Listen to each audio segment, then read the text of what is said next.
Hello, Christy. Good morning, Michael. Good morning. This is maybe the earliest we've ever recorded. It has to be very Yeah. close, if not. Probably. Yeah, I'm sorry. Like I have all these lines to learn. It's too many lines, Christy. It's too many lines. When I suggested we do this play at the theater, and then I said, I'll play the role. I didn't say it like that, but you know what I mean. You should. I was like, oh crap. I had no idea it was this many lines. Yeah. I ran into a friend of ours the other day who was talking about they're doing Macbeth. And Bad luck.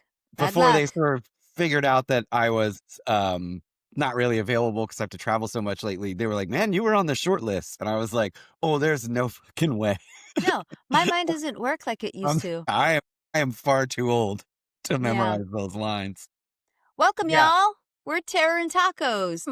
First of all, tacos. Mm-hmm. So, friend of the show, Joel Farrell. Dallas's Joel Farrell? Dallas's very own Joel Farrell. Wow. Texted me the other day and said, I think that you and Michael have to go to Tacos Juancho, which is on Oak Lawn, right across the street from Lucky's. Okay. Because those tacos are town? Real deal. He really, really liked them, and he's lived in the Cliff for a long time.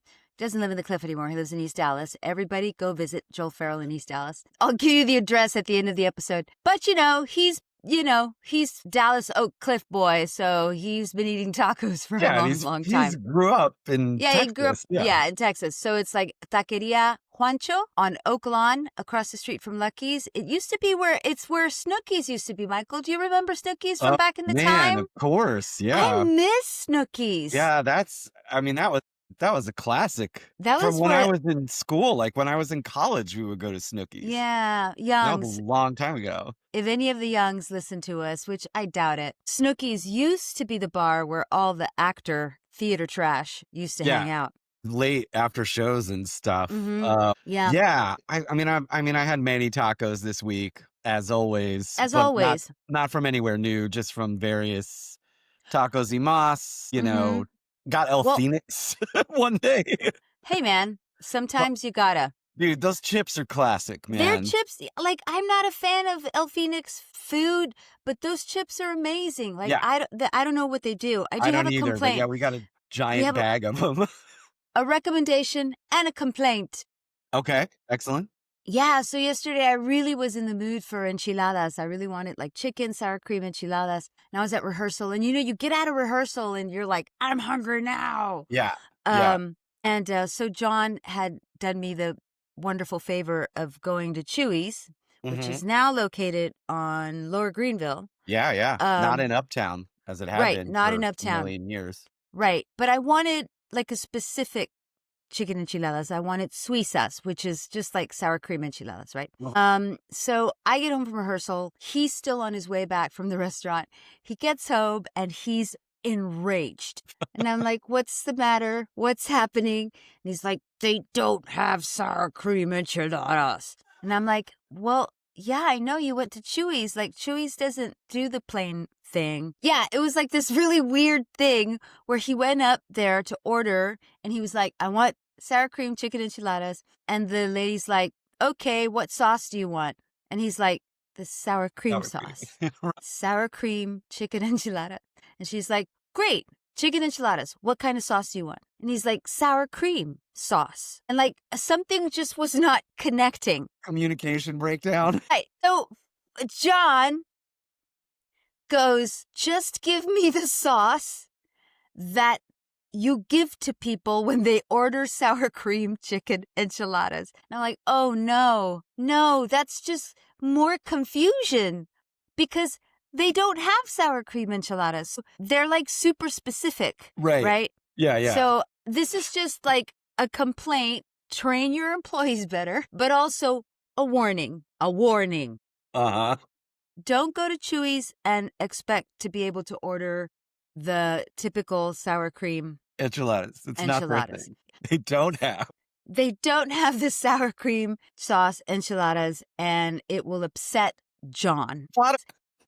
So segueing from Mexican food Two. to legendary Mexican director Guillermo del Toro Mhm. and Um, his yeah, go ahead. his latest film, Frankenstein. Right. Can I That read a quote to you? Can please I read a do. Guillermo del Toro Yeah. quote to you? And then yeah. Guillermo del Toro describes Frankenstein, the book, as the quintessential teenage book, noting that the feelings that you don't belong, you were brought to this world by people that don't care for you, and you are thrown into a world of pain and suffering and tears and hunger. These are an important part of the story. It's an amazing book written by a teenage girl. It's mind blowing. It Michael is Federico. indeed. And it Yeah. is far superior to your film, Guillermo. It hurts me. Me It too. hurts me because I love him. I do too. I mean, he's one of my favorite directors. And look, there are things about Frankenstein that absolutely blew my mind. Yeah. But man, uh, I don't know if I don't even blame. I blame. Sure, it's his film, but this was marketed as this is so close to Mary Shelley's novel. It's really not. It's Mm-hmm. actually at times further away than a lot of adaptations. Like, there are Frustratingly so. yes, and there are moments that are here much closer to Shelley. I think not thematically, I think sort of aesthetically, the design, like embrace of, romanticism and early Gothic literature is definitely there in a way Mm-hmm. that most Frankenstein adaptations don't have. But I Mm-hmm. mean, my main note that I have, and we can break it down, is every major change he made fails, in my opinion. Yeah. Every major change from the novel, to the point where I was like, either make the novel or just go make your own movie, like Whale did, where he was like, About a monster. Yeah. I'm gonna do my own thing. And this one at times, like you said, frustratingly so, it's like it adheres to certain things from Mary Shelley and then just veers in a way, to me, almost every veer that he made, Mm-hmm. some are huge, and we can point Right. some of those out, made the story and the two main characters far less interesting to me. I think Victor, and especially the creature, are far more complex and interesting in Mary Shelley's damn near perfect novel than they are in this film. So I so I I was ca- I don't want to say I didn't hate it or anything. To quote Aspen Taylor, I expected so much more. Yeah, I do feel like the monster is like in Wales. The monster's way more interesting to I me. agree. Just, so everybody knows, the whale adaptation is the one where we have like the monster that everyone knows, right? Yeah. Like that's Also that's the where monster. Yeah, It's Alive comes from. I mean, that right. phrase is from Whale. I think what most people think of as Frankenstein at this point comes Is from Whale. yeah. I mean, so okay, as per Guillermo del Toro, it is beautiful to look at, And I did want to say the stunning. production designer is Tamara Deverell, and the Mhm. costume design is by Kate Hawley. And I just want to like the design of this film is stunning. It's so, so beautiful. Like it is a feast for the eyes. It Yeah. is, and I know that like you and Aspen are not fans of Crimson Peak, but Also a feast for the eyes. yeah, it's also beautiful. I like Crimson Peak because it's not it's very much like the 19th century gothic, novel for a young woman. Like that's its own different thing. But this is Frankenstein, and I expected something very, very different. I think I expected something a little bit grittier, and I don't know why I expected that from Guillermo del Toro. I don't know. So I always I'm like, wow, this is a very positive way. Here's the things I hated. Right. So what do we? I mean, where do we want to start? Because clearly, I Yeah, I mean, I guess we don't. should walk through it because not everybody has read Frankenstein, Right, right, and right. I should And also say I yeah, I wanted to say I'll let you walk through it because you've taught the novel for I don't know how many freaking years. taught it for 7 years, um, when I was professoring, but at times I taught it in different classes. Like I had a class about uh anti-heroes years ago, and it was in that. A class about early Gothic literature, it was obviously in that. A class about monsters is one of my favorite novels. And along with maybe one or two other books, it's the novel I've read most in my life. I'm not suggesting that means I know everything about it, but I do. I even texted you. I understand most people have not read the book as much as I have. So some of the problems I have with the movie are probably very specific to me. Right. So I have a question for you, Professor Sure. Federico. Uh huh. Would it be fair to say that, all the things that you just mentioned, anti-heroes, science fiction, Hmm. the Gothic novel, would it be fair to say that Mary Shelley, if she is not the inventor of those things, she is for sure one of the very first innovators of those things? Absolutely. And I think one thing, and this is to be pretentious, Professor, I think she is absolutely one of the most important innovators, progenitors of Western modern science fiction. I Hmm. think we as a culture, not just the United States, but Western Europe and North America specifically. I love Mary Shelley. In my mind, she is one of the most important writers in multiple genres.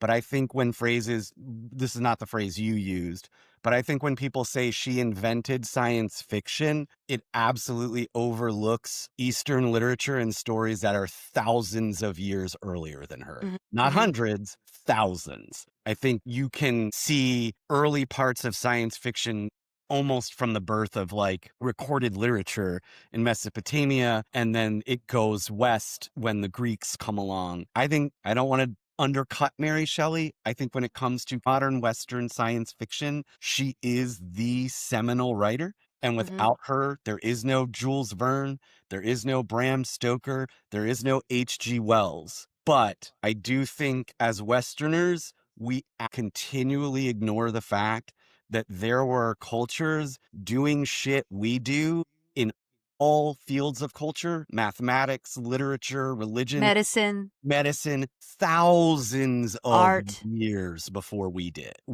before the West did.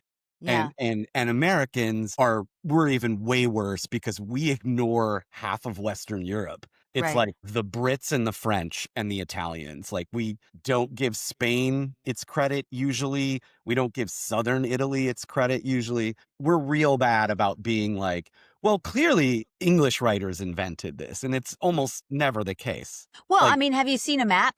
Have you seen a globe, y'all? Like when maps don't, attention, everyone. yeah, that's not The how the world United the actually looks. United States is not exactly that's not how the world looks. We're not the center of the globe. Right. Like, And I know we're America and we're very America and England for reasons, but all of Europe is really bad about that. Like yeah. they were it's just the natural progression of the world. Like I know I now I'm just going full professor and forgot what we were talking. It was like, people forget like Judaism is so much older than Christianity, so much older, thousands of years older than Christianity.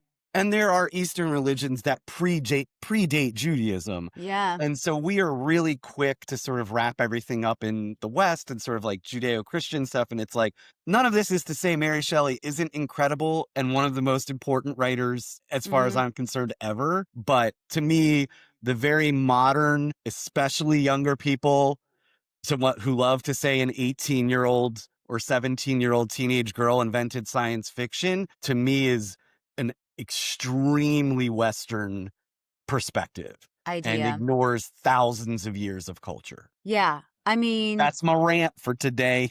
they also gave us shampoo, Michael. So, Yes. and I'm not like trying to be glib or anything, No, like they did.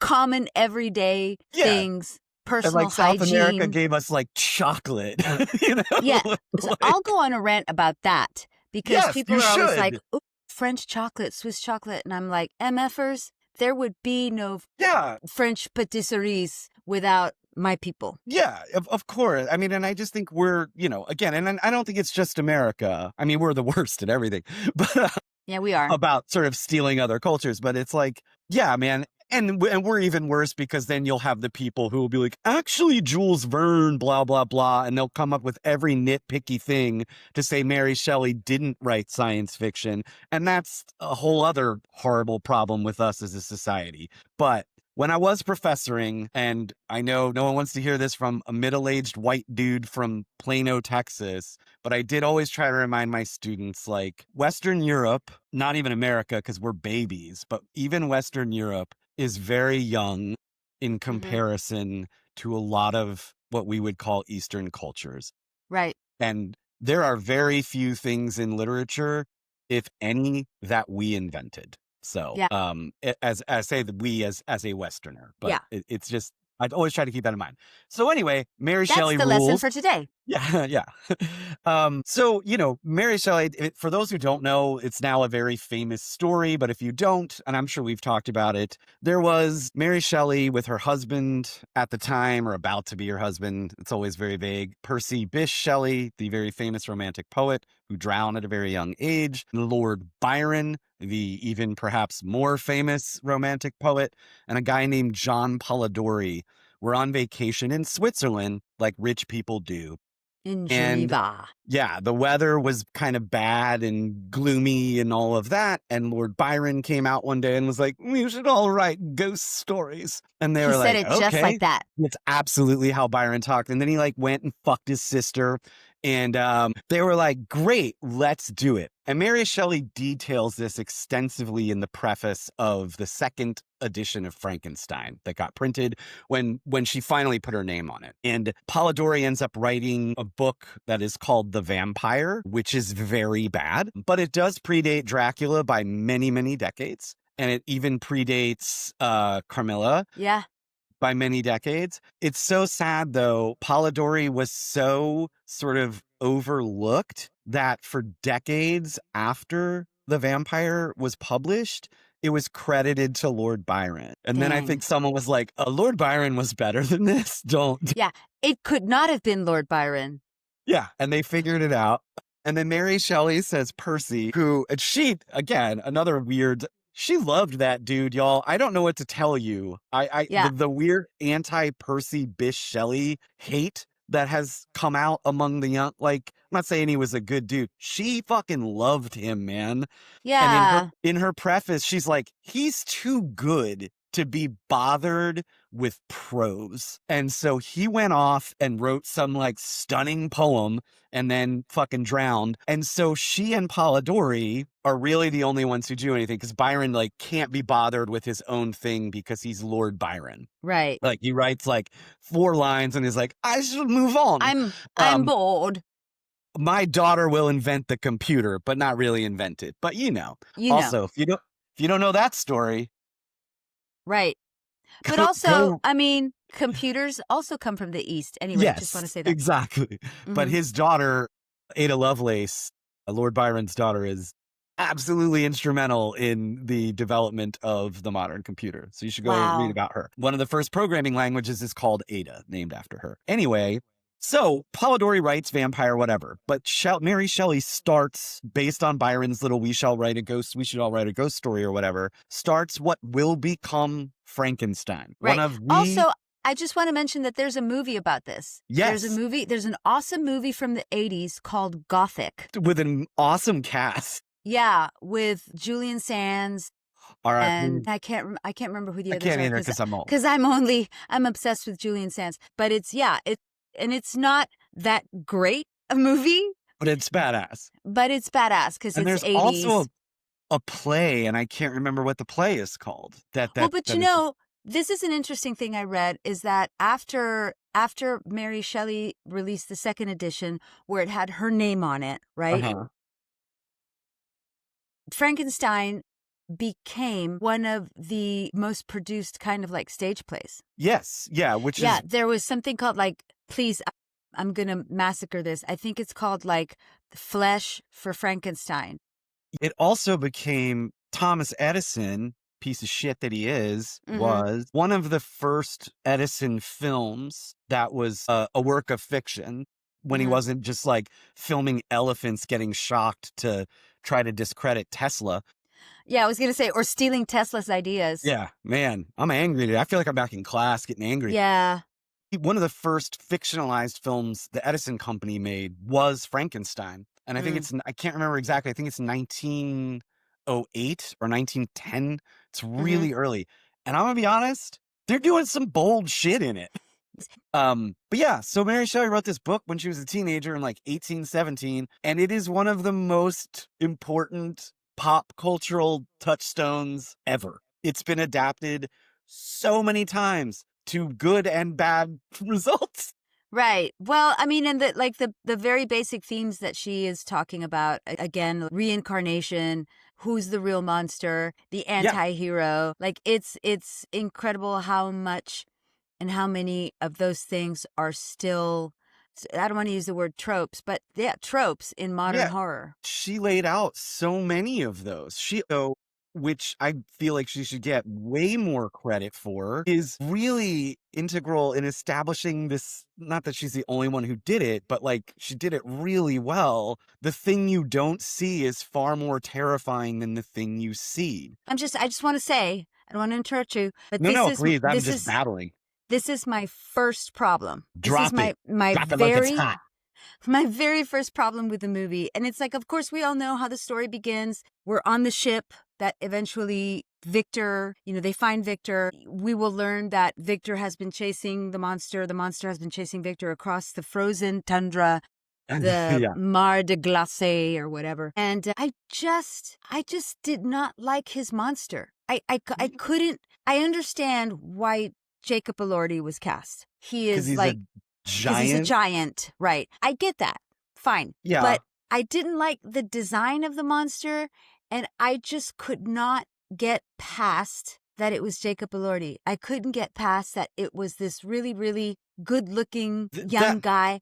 People say, well, like, well, what about Nosferatu and what's Skarsgård? I'm like, no, that's very different because Robert Eggers does a very different thing. We hardly see him. Right? He's also still horrifying. And he's horrifying, and he has done something with the voice, and he has done something in the lighting, and it's more about actor performance, Yeah. And to me, this was just all special effect. Yeah. And I agree. I think, look, and this, I don't know, this is just, he's so handsome, that kid. That's what I mean. Like, Elordi is so, like, to the point where you're like, come on, man. I know. That's what I mean. It's like, I could not get past it. And I'm like, okay, is it saying like, you need an ugly guy? Like, that's not what I'm saying. But there's something to be, so I think my biggest problem is connected to that. My biggest problem is I thought every change he made was to make the monster, the creature, as absolutely sympathetic as possible. Agreed. And there is a very modern, like, you haven't read the book if you think the monster's the villain. Okay, Victor is the fucking villain in the novel as well. However, the creature is an absolute sociopath. Yes. In the novel. And Mary Shelley specifically uses the forest scene because he learns how to read like they do in the movie with the blind man and all of that stuff. But she sets up the forest scene to specifically show us that the creature has learned right from wrong. The reason he chops wood and gives it to them is because in the novel, he steals food from them and then sees the consequence of his theft and how he has hurt this old man and this child and this family. And so he feels bad. And to make up for that, he starts chopping wood for them and does these favors. And then he has this friendship with the blind man. The family comes back, sort of like they did in the movie. There are no wolves, and the family sees how horrifying he is and lashes out and tries to kill him. The blind man doesn't because he can't see. When it's Jacob Elordi, even in monster makeup, everyone just seems crazy. Like, why are you shooting at that handsome gentleman? Yeah, he's just been through some rough times. Yeah, exactly. And we know that he knows right. Mary Shelley shows us that he knows right from wrong. He goes from there and then kills Victor's brother, William, Right. who in the novel is a child. Right. He murders a child. He also murders Elizabeth, right?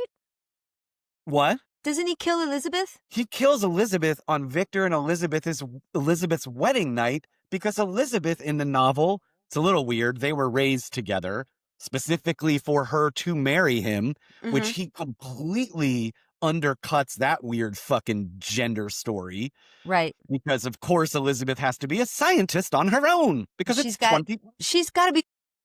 It's so much more interesting in the novel to see a woman, a teenager in the 1800s, writing a female character like Elizabeth, giving her some kind of agency in a world that grants her none, than this 2025 revisionist bullshit. Yeah.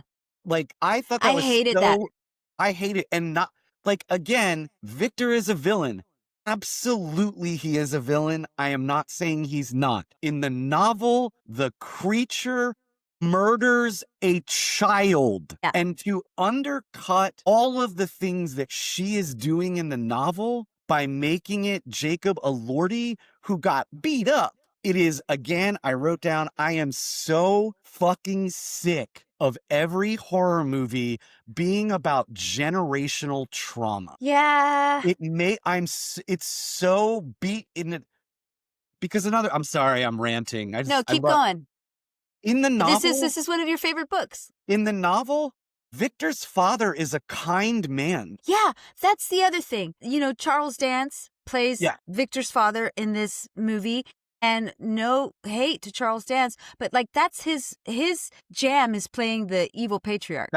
He's one of the most does. Intimidating human beings on earth. Right. I just didn't, like all these little changes, the Jacob Elordi thing, and I kind of felt like they're trying to make him as sympathetic as he possibly can so that Elizabeth, by some miracle of whatever, wanders down into the crazy sewer basement and finds him and falls in love immediately. And I just thought, that's crazy. That is such an odd take. Yeah, I agree. And I was talking to a friend of the show, Gregory Lush, who is still a professor and knows Frankenstein really well. I think he enjoyed the movie more than I did because he enjoys stuff more than I do. But he and I had very similar problems. And we were texting this morning and I think I probably woke him up. I was like, I need to talk about this. To me, Victor's father not being evil, not saying he doesn't, I mean, he's a rich dude and we can say all of that and blah, blah, blah. Sorry. Spoilers. Mary Shelley wasn't dirt poor. Like she's not, was not a common person. I'm sorry. She hung out with Lord fucking Byron. Like, her dad was a famous author. Yes, and her mother was one of the most, I mean, her mother died, when she was born, but her mother was one of the most important feminist writers and thinkers of the time, Mary Wollstonecraft. Anyway, to me, one of the things that makes Mary Shelley so brilliant is how far ahead of her time she truly was. In that the way she creates the creature and Victor is like she is literally showing you that both nature and nurture can create horrors in the world. Right. Victor is a bad person. Yeah, he's a bad person. His dad didn't beat him up. His dad didn't neglect him. His dad didn't do anything but give him everything. In fact, Victor's dad dies of a broken heart in the novel. Right, which is, to me, the casting of Oscar Isaacs is weird to me because he's so very clearly like a middle-aged guy, right? Like, yeah, he's like a year or two younger than me. No, he's middle-aged. He's like in his 40s, right? Yeah, or late 40s, which it's like you should know better by the time you're in your late 40s. And which is in the novel, he's a young man. Yeah, he goes to college. Yeah, he's a student, and like the hubris of a young, brilliant mind, right? Yeah, is the focus to me. Correct me if I'm wrong, but it's like the hubris of being a young, brilliant person. Correct. Is the thing that is his downfall. Yes, and you see, again, making Victor's father evil, I mean, abusive, right? He's just straight up abusive. He beats the shit out of him.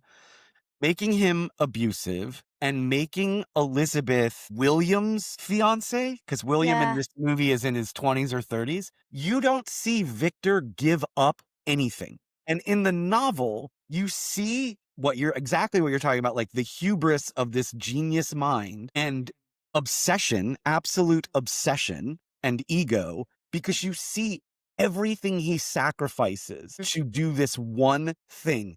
Mind you, the thing he's doing is something that women have done since the creation of mankind. Like, he ruins everyone's life around him. His brother gets murdered. Elizabeth, the woman he loves, who loves him, who takes care of him, because he gets sick and sleeps a lot in the novel, Right. destroys her. His father dies. He ruins everything to create life. He says to defeat death, but essentially to create life, right? Right. This thing that women have done since the beginning of mankind. And he didn't like it, so he's upset. Yeah. And in the novel, he sees yellow eyes and flees. That's it. It's not even violence towards the monster like it is in the film. It's neglect. It's neglect that leads to the creature. All this to say, I know I'm talking a lot. I apologize. No, you're the Frankenstein expert of the two of us. Or I was like, either make the novel or go make your own movie. Like, Right. Christoph Waltz, and I love Christoph Waltz. Why? I don't know. I think I have a theory about it, and you also, this. I'm not going to like shine any light on anything that you don't know, but like, you said to me after I watched it, I didn't text you. And then you texted me and you said, I'm about to start Frankenstein. And I was like, I'm not going to say anything else. And then you just said, I'll wait. Because I kind of immediately knew that you were going to hate it. I did, even though it's beautiful. Like, Sure. I wanted to give him that. I did read something this morning about it where I was like, why though? I'm going to say, I did not like as much CGI, the CGI that he used. I agree. I thought it was unnecessary. I don't know. It's funny because like my complaints are much more common. They're not literary. Mine are just like, I hate CGI. That is an app. Like, that's a great complaint. I didn't like CGI. I didn't like the super strength. Like, I didn't like the super strength. Why does he have super strength? Yeah. Go ahead. No, I was going to say, to quote Greg, why does he heal like Wolverine? Yeah, like, why did he heal like Wolverine? Like, where did that come from? Like, I just didn't understand those little things. Why does Mia Goth wear feathers in her head in that manner? Like, even though the costumes are beautiful, right? Sure. And maybe years from now, when I was a young person and I went to go see Francis Ford Coppola's Bram Stoker's Dracula the first time, I was like, well, that's not Dracula. I hate it, right? And upon further viewing, it's become one of my favorite movies, but for different reasons. Yeah. And I wonder if years will pass and I'll go, man, the art direction. And right now, I think the art direction is beautiful. I think the costumes are beautiful. But to me, they don't make sense in that world. Like, why does Elizabeth like bugs? Like, is that something in the novel? No. So if she likes bugs, why is it important for her to wear bug jewelry? Like, where did that come from? Yeah. I don't understand. No, and I think, like, even in Dracula, where Lucy's dress has like a theme of like serpents, you understand why. Because Lucy bites the apple, right? Lucy's correct. The first one. So she is being tempted by the serpent. And so her serpent theme in her dresses makes total absolute sense. In this movie, I don't understand why. I don't understand the clothes. They're beautiful, but I don't understand them. I don't understand the monster design. It's interesting, but I don't understand it. Like, why does he look like an eel alien? Do you know what I mean? That's the perfect description. Yeah, I'm just like, he looks like kind of like a xenomorph alien. I don't get it. Like, I don't know. My complaints are not as intellectual as yours. I think yours are much more filmmaking complaints, and mine are, I think, clearly like writing complaints, which is what we usually do.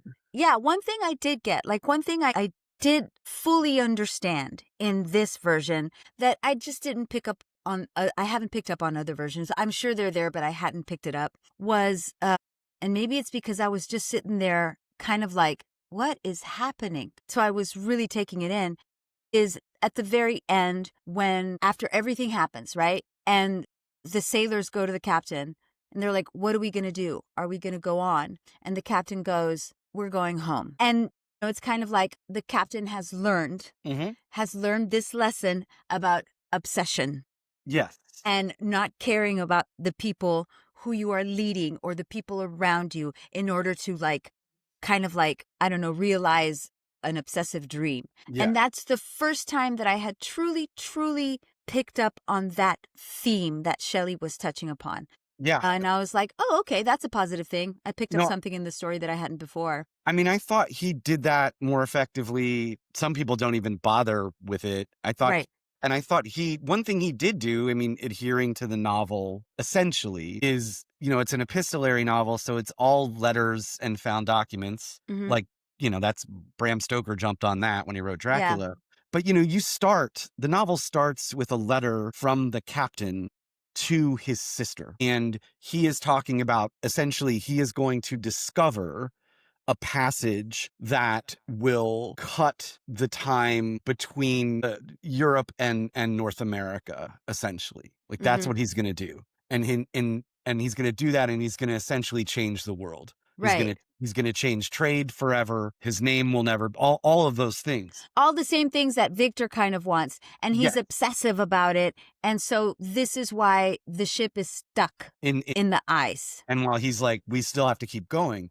But I always thought it was lovely that it starts, he's writing his sister, and the most of Victor's letters are to Elizabeth, who is his fiance, but they were raised together. And so you have this, again, this is written by a very young woman, but in a time where she knows she's going to write about men and their crazy obsessions, but both of their touchstones are like the sister figure, Right. who are the only fucking rational people Right. in the book. Yeah. Like all the men are crazy. Yeah. And There she was- does a really good job of that. And there is to this day like what is known as the Byronic hero, which is sort of the basis for a lot of modern day anti-heroes, that is based on not only Byron's writing, but Byron himself. And Mary Shelley, at least if people who are way smarter than I am about the book, loosely based Victor on Byron. Like Yeah. this fucking rich as shit, like no responsibility, no. No, I think that this story is like this take on it is legendary. Like that's what the movie I was talking about earlier, Gothic, that's what that touches upon. People might not know, but Mary Shelley's stepsister was with her on that trip to Geneva. I think it's Geneva, right? Yeah, it is. Yeah. And Byron was having sex with her. Yes. And they're both young girls. And Byron was already like this man of the world. And that's not to say, I mean, Mary Shelley was in love with Percy Bysshe Shelley, who was older than she was and all that stuff. So it's not married at the time. Right. And married at the time. But that take on it is kind of legendary, that she saw what Lord Byron was doing to her sister and was like, you're an asshole. And I'm basing Victor on you. Which is why Victor is heir to, barony or whatever they call it. Right. He's extremely wealthy. He has everything. He has everything. It's privilege and hubris. Yeah. One of the things that starts him on his quest is when he's little, when Victor's a kid in the novel, because he tells his whole story, before the monster then tells his story, which I thought Del Toro did a nice job of structurally. But he's talking about when he was a kid and he would read old books like by Agrippa and stuff on alchemy. And his father was always like, this is the evil that his dad is. Hey, man, you should read some modern science books. Fuck you, Dad. That's like that level of petulance. And then when he goes to school, most of his professors are like, dude, what are you doing? Like, you have to let alchemy go. Like, it's a modern world. And he finds one dude who's like, nah, dog. alchemy. Alchemy's Like, great. he is the most selfish, petulant, privileged, like you said, dude. And I just didn't, and I think it comes back to your point. Oscar Isaac is like 47 years old. Like, Yeah. come on, man. Get it together. Yeah. I mean, I know it's like you just should know better. Like by Yeah. the time you're that age, you should be like, okay, I was And wrong. if you don't, why would we even bother with you? Right. Also, like, he's Oscar Isaac, and he's still trying to prove his theories at medical school Yeah, in dude. Edinburgh. Come Like, on. there were just things that I just couldn't get behind, and just like technical things. Like, also at the very beginning, was it at the end? I don't remember. But they shoot. They're trying to like scare the monster away, and they shoot at the ice, right? And he Yeah. falls through the ice, right? And he's like Right. under the water for a while. And then they shoot again at the ice and it starts breaking apart and they are suddenly moving through the ocean. And I'm like, why didn't they just do that before? Like, why are they stuck? Like, if they have these guns and these cannons, why have they been waiting for a monster to come marching across the frozen tundra to shoot at the ice and get loose? It's a So yeah, fantastic like, point. to me, it was just like little things like that where I was like, that makes no sense. Like, that would have been my first idea. Point the cannon at the ice. Yeah. If you have the blunderbuss, Yeah. yeah. Get the I blunderbuss and shoot your way out of the ice. Yeah. I mean, yes. That's a It fantastic point. it didn't make sense to me. No, I know that's dumb, but I was it's like, not dumb. You're completely right. I didn't even catch that. You're you should have done absolutely that before. Should have done that before. 2-minute movie and credit. 2-minute and credits by. We found Get this the guy. blunderbuss. Get the blunderbuss. We're going back home. Yeah. But you said something like you finished the movie because I said, I'll wait. And then I waited. And then the next text I received from you said something like, well, I hope Guillermo del Toro has finally been able to forgive his father. Yeah. Yeah. And I was like, mean, yeah, that's it, isn't it? I mean, and it's like, Del Toro talks about it all the time. Like, this is not news. He talks about always, being that kid. And what teenager isn't, honestly, but Right. being that kid that relates to the monster more Sure. than to the hero, right? Like, he's always felt like he's the monster in Right. the world. Yeah. And he embraces it, right? Cool. So write your own monster story. Yeah. Like you did with Kronos. Yeah. Completely. Do Frankenstein your own way. Yeah. This weird hybrid of trying to honor Shelley and then I think undercutting her at almost every turn Yeah. is really strange to me. I really hate, every time I see it happen, and maybe women who are listening to this podcast or watching this podcast are going to be like, I hate Christy. But every time we take a classic character, a classic female character, and turn her around to kind of as this like revisionist history type thing to make her more, I can only think of the word woke, than she was originally written, is just to me such a disservice to the original material. Because if you bother to look deeper into these female characters, if you bother to look deeper into the time where these stories were being written and the attitudes that these characters already have in the novel, they're already progressive in their own way, for their own time, in actually a more subversive way than we could ever reinvent for our time. Does that make sense? I completely agree. To me, it is one of the weakest and most uninteresting choices filmmakers continually make. And Yeah. I get it. You don't want to have your one female character be perceived as passive or Sure, lacking. but then write your own story. Yeah, and I think again, Mary Shelley, I think what she does with Elizabeth is actually way more interesting. And Elizabeth, okay, one more rant. So in the novel, the creature comes to Victor and he's already killed William. And he's killed William and Victor's and framed Victor's friend. Like the creature's working on some shit, man. And he's like, you need to create a partner. This is where the concept of the Bride of Frankenstein even comes from. And so Victor sets about, in the novel, he doesn't do it in the movie, he sets about creating this bride, right? And this partner. And then he does end up saying the thing that he says in the film, basically like, I will people the world with monsters. And Mhm. so he destroys the companion that he's making. Right. And the creature sees it. And he comes to Victor, and all he says is, I will see you on your wedding night, and fucking leaves. Victor then marries Elizabeth. Victor is so arrogant and so wrapped up in himself that he believes the creature is coming to his wedding to murder him, never thinking he's going to murder your wife Right. because you just destroyed his companion. Right. And so Elizabeth ends up being this, like, sacrifice to Victor's pure fucking ego. Right. Which, again, to me, is way more interesting than the smart girl likes bugs. Right. Or the smart girl falls in Like- love with a monster.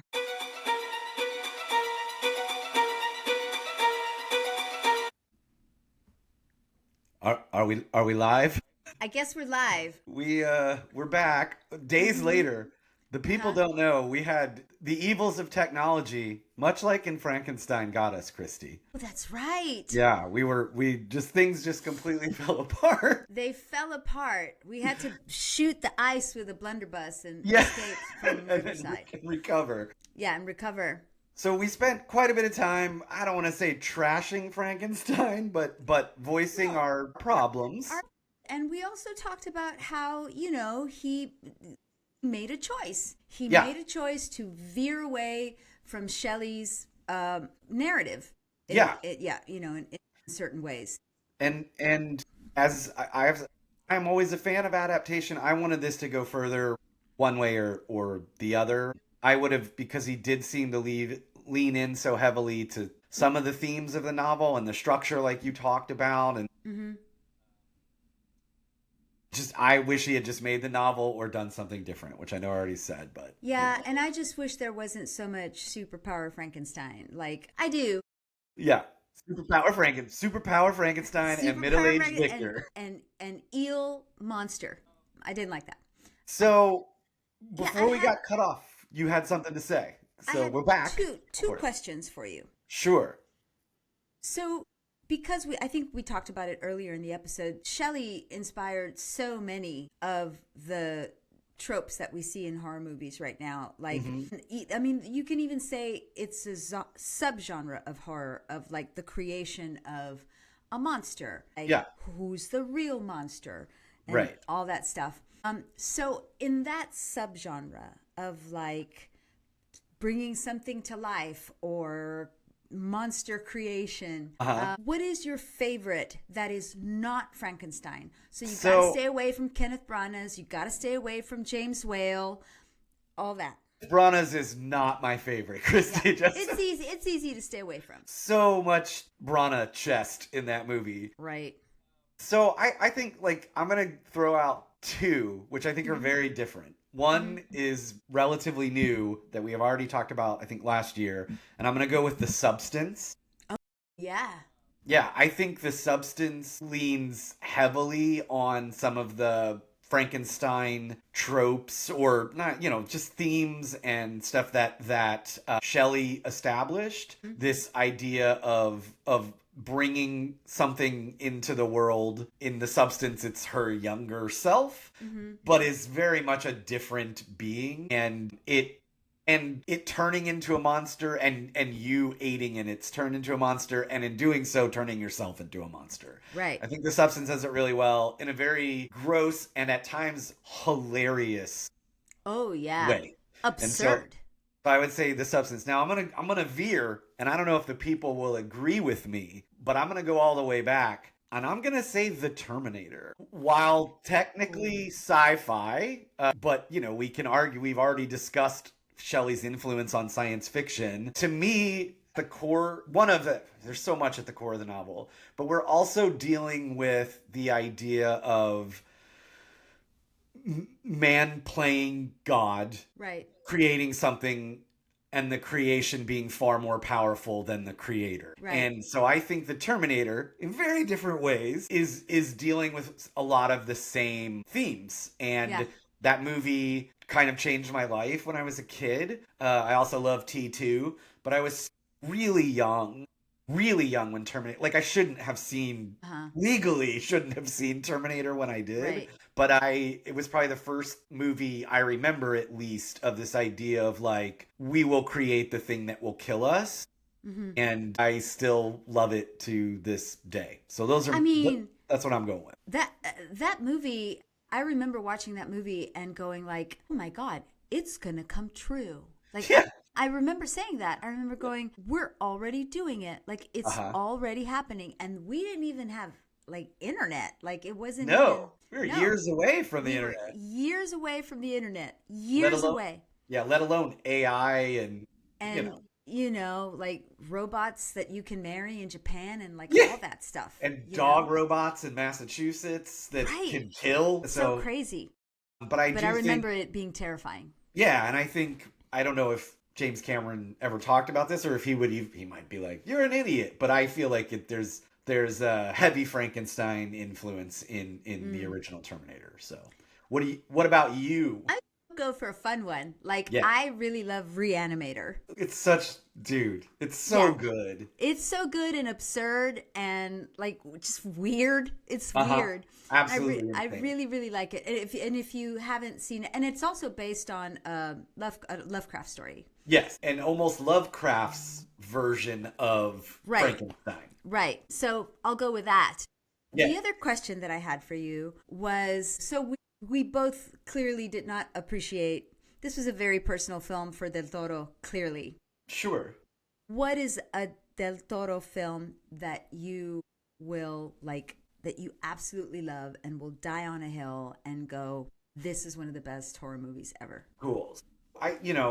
Man, I think he's made so many. The one I'm gonna bring up, I think maybe not as many people have seen as say something Hmm. like Pan's Labyrinth. Mine is Devil's Backbone. Oh, yeah. To me, The Devil's Backbone is one of the greatest ghost stories ever made, and I think it deals with, I think we may have brought this up before. You talk about it quite a bit, the idea of the way in Mexican culture how ghosts are sort of viewed, not sort of, how they are often viewed Hmm. differently than they are in American culture. You Hmm. can obviously speak to that way more than I can. But that it's almost accepted in a way that it's maybe not here. And I think there's a beauty to it that you just don't see in a lot of American ghost stories. Hmm. Toro also does this thing where and this is, I'm taking this from Anthony Muschietti, who it's also he directed it. It's one of his favorite films, and Muschietti talks about the how Del Toro uses the physics of where the child died to determine how the ghost functions. Right. Spoiler, he is beaten badly and then he's drowned. Right. And so his physics function like he's underwater. Yeah. It's so cool. It's so cool. And you can see in a snippet of it, and especially in Welcome to Derry, which Muschietti co created and also directed the pilot and episode 2 of. He uses that. Blood sort of floats up in these sections and it's an absolute nod to Del Toro. So Yeah. if you haven't seen Devil's Backbone, go watch it right now Yeah. You and really watch it should. in Spanish, as we always say. Yeah, watch it in Spanish. It's so so beautiful. Like you will miss something if you don't hear the language of it. It's that spooky sad. Yeah, And when it's spooky, it's really spooky. I often think about like what are there's a lot of films actually because like Paco Plaza does this with the prequel Sister Death. to Sister Death, where it takes place either before, during, or after Franco's Spain. And so there's a lot, there are many ghosts there that Yeah, Spain is dealing with. And it's just such a great, I don't know, it's such a great like device or a great place to set these ghost stories. yeah, I agree. And I think, we've said it a lot. I think not to paint with a broad brush, like Mexican filmmakers, Spanish filmmakers, Irish filmmakers, they just seem to get spooky sad in a way that Yeah. that that I don't know that many American. It's just different. Like it's a It's different, different. much older cultures, and many more ghosts. A different acceptance of the supernatural than a lot of Americans Yeah. have. Yeah. The one sort of thing I love about a lot of Spanish and Mexican and even Irish ghost stories, and when someone's like, "I saw a ghost," it's not the person's insane. No. It's like we got to figure this shit out. We Let's got to what's figure going what does on? it want? Yeah. Yeah, what does it What does want? it How can want? we help it? How can we help you? Yeah, Right. so he's a brilliant filmmaker. Frankenstein is there are moments that are stunning. Again, we are probably in the minority because the general reaction I've seen from people online and friends is like, it's a great film. I just didn't feel that way and I was a little disappointed. Again, a bad Del Toro, not, I shouldn't say bad. A Del Toro film I didn't like, I still like way more than most movies I see. So, It's true. That's yeah. true. He's gifted. He's a gifted Yeah. filmmaker. Yeah. I really love Kronos. Like I'm going to go all the way back to Kronos. I mean it's for I'm stuck between Pan's Labyrinth and Pan's Labyrinth is a totally different movie from Kronos, but it still has that. I don't know, I think for me it's just being that little kid, and I Hmm. think it's why it's both those movies, like being a little girl and like kind of living in that fantasy. Yeah, yeah, and I love Kronos, and we've talked about this before. I think we saw it on the same night at the Yeah. USA Film. We didn't even know each We other. didn't know each other, but the USA Film Festival, and Del Toro was there when he Hmm. was a young man, Yeah. and I had never seen anything like it. Me neither. It also, I thought it was, I'm not, maybe not the first movie, but one of the first movies I saw that just goes back and forth between Spanish and English Hmm. in a way that makes perfect sense when you're dealing with these characters. It Yeah. also, like, it's Del Toro's like first, I think, link up with Ron Perlman, who then becomes his Hellboy, and it's so great. I don't think like more perfect casting No, exists. no, I That's agree. it. And it's such a cool take on the vampire mythos. Right. It like pays homage to what came before, but does like new stuff. Yeah. So yeah, he rules. I just wasn't, and maybe this is all me. Maybe my expectations are so high of him that it's almost not fair. I don't know. I don't know. I mean, we have a right to not like things, and Yeah, sure. it's so much easier when I don't know. I think it's like when we admire him so much that, and he'll be fine without us liking Yeah, the movie. dude. I think he's buying a mansion. He's A buying haunted mansion. a haunted mansion in England. He's Yeah. gonna be fine without our review. It's Yeah, gonna be yeah. great. So don't break He's us not over the worried coals for this. about Yeah. what the two of us are saying. No, it'll Um, be fine. yeah, and go watch it and judge for yourself because a lot of people really do love it. So Yeah. He's also a great producer. I just want to mention it. If those of you out there who have not watched Guillermo del Toro's Cabinet of Curiosities, it's like a 6 episode. It's a 6-parter, different directors taking on different genres.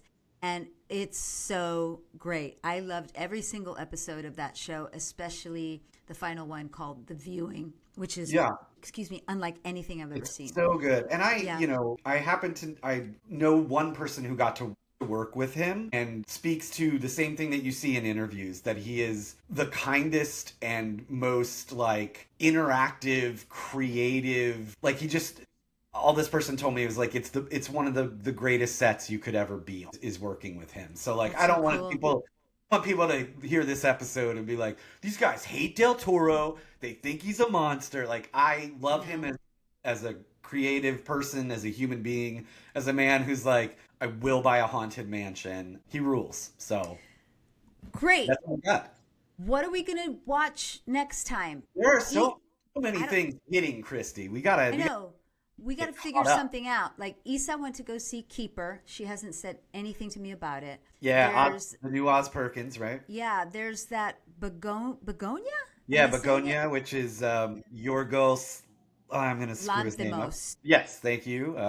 And Is it yeah, horror? I'm sure there are elements of it. Most of his movies have elements of horror. Yeah. I've also heard it's really funny and super weird. Okay. But yeah, we could take a look. I definitely want to see Keeper. I am going to at some point. I'm gonna watch the final Conjuring movie because I feel like I have to. Like, We're obligated. I mean, we can if you want that to we'll see. you want to have a hate fest Yeah, next I feel time. like we have watched every one of these movies Yeah. and every one of the spin-offs or whatever. I feel like we have to bring this to a close. All right, we're gonna watch The Conjuring, the Yeah. final conflict or whatever it's called. I don't Yeah, know. and for those of you listening on Spotify, I will say again, please go check us out on YouTube. Like, subscribe. We're dropping videos every week now that we're both back in town. Yeah, do all the things. Yeah, and I'll try some tacos somewhere and give you my report. Excellent. Sounds good. All right. All right, y'all. Bye. Bye.